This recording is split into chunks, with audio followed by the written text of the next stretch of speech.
Good evening and thanks for joining us for Source 16 News at 10 on this Wednesday night. New this hour, an off-duty Mayville police officer was tragically killed in a weather-related wreck in Callaway County this afternoon. Kentucky State Police report 31-year-old Andrew Washington of Murray was traveling south on Butterworth Road north of Kentucky 94 just after 3:30 this afternoon when his 2006 Saturn hit a pool of water on the road, causing his vehicle to hydroplane, run off the road and crash into a utility pole. State police say Washington was pronounced dead on the scene by the Callaway County coroner. An autopsy is scheduled tomorrow at the state medical examiner's office in Madisonville. Washington has been a police officer for the Mayville Police Department since 2007. Also new this hour, police are looking for a man that robbed New Wave Communications in Benton at knife point today. Around 2 o'clock this afternoon, Benton police say an unknown male walked into New Wave Communications at 315 West 5th Street, pulled a knife and demanded money. He left the store with an undisclosed amount of cash and a 42-inch television. The male was described as about 30 years old, 5 foot 8 inches, medium build with a dark complexion. He was wearing blue jeans, a red hoodie, and black rain jacket. Police say he was driving a small silver 4-door car, possibly a Hyundai Elantra, traveling westbound on West 5th Street. Anyone with information are asked to contact the Benton Police Department or anonymously with Crime Stoppers at 270-527-COPS. Of course, New Wave Communications is the parent company of Source 16. The potential for major to catastrophic flooding has become a reality after 6 to 15 inches of rain has reportedly fallen since last Friday across western Kentucky.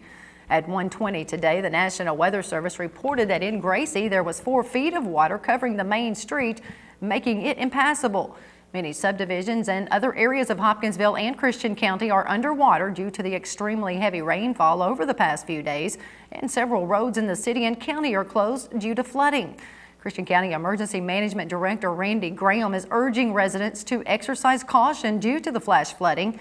He says high water over roadways can be encountered in areas that are problematic during heavy rain events, but due to the current saturation levels of the ground, high water is also in areas that are not usually flooded. The Transportation Department is reporting numerous road closures in Christian, Caldwell, Fulton, Graves, Hopkins, Lyon, Marshall, and Trigg counties. As of this morning, the Transportation Operations Center had reports of more than 150 road closures in about 50 counties. Officials say motorists need to stop and turn around when they encounter a flooded roadway. It only takes about 6 inches of moving water to sweep a person off their feet and about 2 feet of rushing water to sweep away a full-size SUV. Meteorologist David Bryan will have more on what we can expect over the next 24 hours coming up in just a few minutes. Meanwhile, the flooding problems caused Christian County Schools and Clarksville-Montgomery County Schools to dismiss students early today, and classes at Hopkins County Schools were canceled. Governor Steve Beshear and Kentucky's emergency management team are continuing to closely watch the severe storm system moving across Kentucky today. Weather officials are investigating reports of possible tornadoes and wind damages in several areas across the state. Possible tornado touchdowns have been reported in Cumberland, Hopkins, Grayson, and Hardin counties, and damages to homes and businesses have been reported in Clarkson and Grayson County and Glendale and Hardin County. Luckily, no injuries or fatalities have been reported. On Monday, Beshear declared a state of emergency to allow local officials immediate access to state resources to assist in public safety and recovery efforts. Since the storms moved in late last week, 25 counties, including Ballard, Callaway, Carlisle, Crittenden, Fulton, Hickman, Livingston, Marion, Marshall, Trigg, and Webster counties, and 11 cities, including Bardwell, Benton, Cadiz, Calvert City, and Hardin, have declared local disasters. Governor Beshear will tour and assess storm damage in western Kentucky tomorrow and is scheduled to be in Murray around 10:50 tomorrow morning. The Kentucky National Guard has deployed 83 guardsmen to assist in water barrier and sandbagging efforts in Livingston, Ballard, and Henderson counties. More guardsmen will be deployed as needed. State officials are also remaining in close contact with the U.S. Army Corps of Engineers as they monitor the levels of the Ohio and Mississippi rivers. Severe storms have moved across the area the past couple of days have caused some structural damage at the local Army post. Fort Campbell spokesman Rick Zepka told Source 16 that the Department of Public Works has been assessing the damage on post. ZEPCA did confirm there was some structural and equipment damage and that the damages did not affect operations, training, or flights bringing troops home from Afghanistan. Source 16 has received reports that 2 160th hangars were destroyed and 2 helicopters, a Chinook and Black Hawk, were damaged, but ZEPCA could not confirm these reports because the assessment has not been completed and he has not reviewed it. Fortunately, according to ZEPCA, there were no injuries reported. Meanwhile, Governor Beshear has issued a consumer protection executive order activating a price gouging statute. At the request of Attorney General Jack Conway, the governor signed the executive order that will allow for the investigation into any complaints of price gouging that may occur relative to gas, building supplies, hotels, and other goods and services in the aftermath of the storms. Beshear activated the same price gouging statutes after earlier disasters, including Hurricane Ike in September 2008, the January 2009 ice storm, and severe weather storms in December 2009. After Hurricane Ike, the Attorney General fined several gas retailers $100,000 for violating the price gouging statute. In other news, a Trenton teen charged with the murder of his 9-year-old adoptive sister appeared in Todd County Circuit Court again today.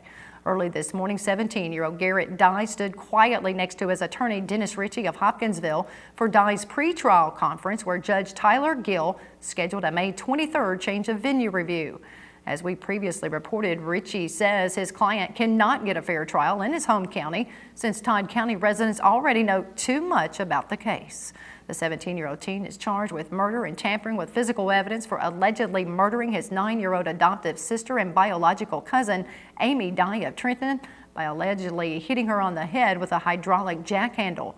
Garrett's Dye murder trial is scheduled for July 25th. He is scheduled to have a mental evaluation tomorrow at the Kentucky Correctional Psychiatric Center. The Marshall County Crime Stoppers is asking for the public's help in locating individuals believed to have stolen 2 all-terrain vehicles from Newton's Outdoor Power Equipment in Draffinville last month.